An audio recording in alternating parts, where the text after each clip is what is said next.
Hello po. Quick tutorial lang kung paano po mag-cash in sa GCash or Maya gamit po ang ating Piso Wi-Fi Vendo Box or ang ating Piso Wi-Fi box.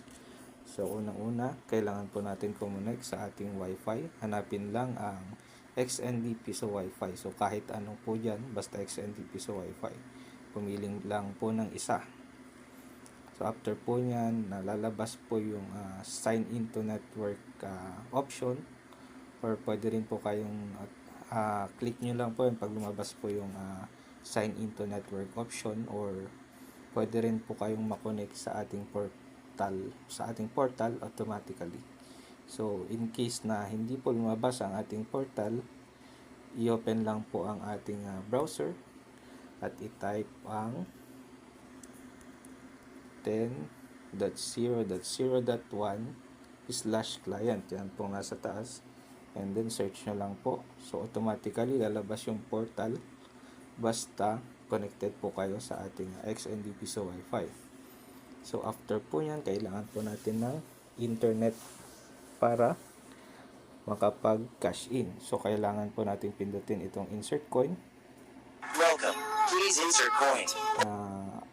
Mag-insert ng coin, pwedeng 1 peso, 5 pesos, 10 pesos, depende po sa inyong kagustuhan.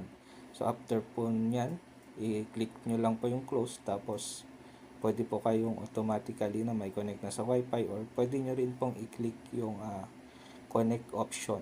So after po nyan, after nyo po mag-connect at may internet na tayo, i-click lang po ang GCash Maya Cash In.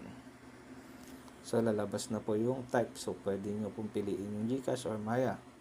For this example, pipiliin ko lang po ang GCash. Sa account number, i-type nyo lang po ang inyong number. So for example, ito po ang dami number na ilalagay ko. 09123 4445678. So yan po ang dami number natin.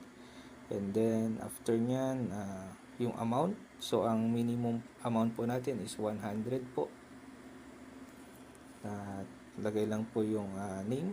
So lagay ko dyan XND. So after po nyan, lalabas na po yung ating cost. So ang price po niya is 110 pesos. So may 10 pesos po na service charge. So after nyan, mag-insert lang po ng coin. After po mag-insert ng coin, so may lalabas po sa ating SMS na you receive 100 pesos from ECPay. So may magte-text na po sa inyo na receive nyo na po.